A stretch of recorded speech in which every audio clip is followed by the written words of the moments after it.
મહાનગરપાલિકા ખાતે આવેલ સ્ટેન્ડિંગ કમિટીના હોલમાં બજેટ બેઠક મળી, જેમાં વિવિધ વિકાસના મુદ્દે ચર્ચાઓ કરાઈ। સ્ટેન્ડિંગ કમિટીના હોલમાં મહાનગરપાલિકાના બજેટ અંગે વિસ્તૃત ચર્ચા કરવા માટે એક બેઠકનું આયોજન કરવામાં આવ્યું હતું। આ બેઠક મેયર ભરતભાઈ બારડની અધ્યક્ષતાએ મળી હતી। બેઠકમાં સ્ટેન્ડિંગ કમિટીના ચેરમેન રાજુભાઈ રાબુલિયા, ડેપ્યુટી મેયર સહિતના મહાનુભાવો ઉપસ્થિત રહ્યા હતા, જેમની ઉપસ્થિતિમાં બેઠકમાં ચર્ચાઓ કરવામાં આવી હતી, જેમાં હાઈરાઇઝ બિલ્ડિંગોમાં આગ રોકવા માટે 15 કરોડના ખર્ચે 60 મીટર ઊંચા રેસ્ક્યુ વાનની ખરીદી કરવી, ઘરવેરાના પેન્ડિંગ બિલોમાં માસિક રિમાઇન્ડર સિસ્ટમ શરૂ કરવી સહિતના મુદ્દાઓ અને વિકાસના કામો અંગે બજેટ અંગેની ચર્ચા કરવામાં આવી હતી। ફાઉન્ડેશન સર વર્ક ઓર્ડર કોને 4 મહિના થઈ ગયા છે। હા એટલે ખાતમુહૂર્ત થયું, 1 મહિના પછી ખાતમુહૂર્ત થયું છે।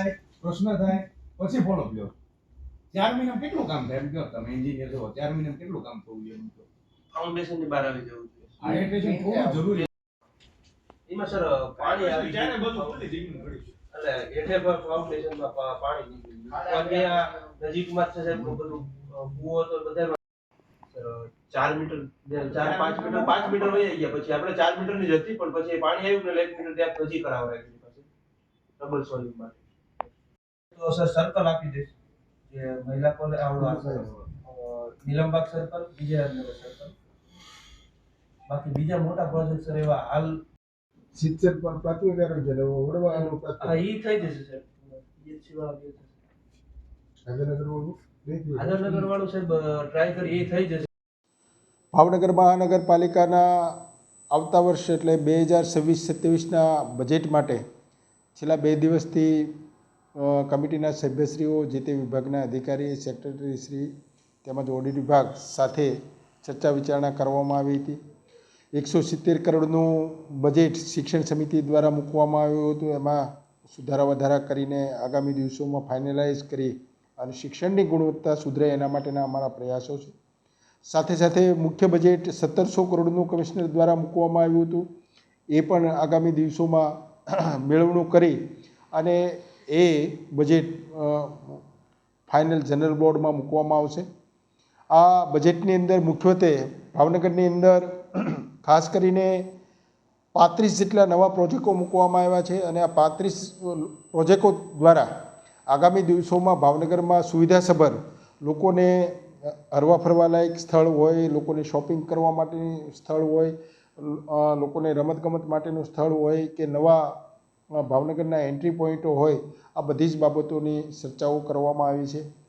ખાસ કરીને પીવાના પાણી માટે થઈને પણ આગામી દિવસો માટે સ્ટોરની કેપેસિટી વધારવા માટે, નવા જળ સ્ત્રોત ઊભા કરવા માટે થઈને તેમજ લાખણકા અને બોરતળાવ વિસ્તારની અંદર ઇન્ટેક વેલ બનાવીને ભાવનગરને નવું પાણી આપવા માટેની પણ ચર્ચાઓ કરવામાં આવી હતી।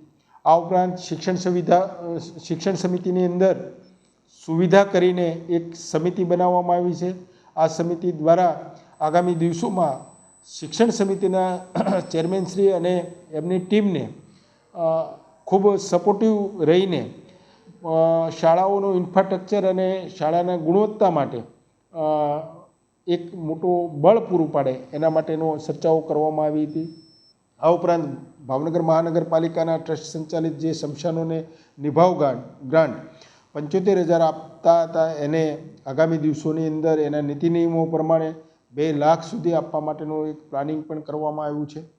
જે રીતે ભાવનગર વર્ટિકલ ને હોરિઝોન્ટલ વધી રહ્યું છે, એ રીતે ભાવનગરની અંદર જે બહુમાળી ઇમારતો માટે થઈને ફાયરની સુવિધાઓ માટે થઈને TMT મશીન જે 15 કરોડથી વધારે ખર્ચાનું આવે છે, એની સુવિધાઓ અત્યારે હાલ નથી।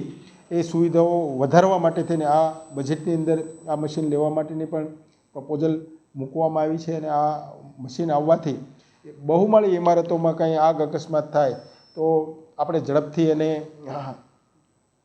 સહેલાઈથી એનું સરળીકરણ કરી શકીએ। આ ઉપરાંત ભાવનગરની અંદર ગાર્ડન હેતુ સાથેના જે ટીપી વિસ્તારની અંદર પ્લોટો આવ્યા છે, આ તમામ ગાર્ડન હેતુના ટીપી વિસ્તારના પ્લોટોને ડેવલપ કરવાનું આયોજન લેવામાં આવ્યું છે।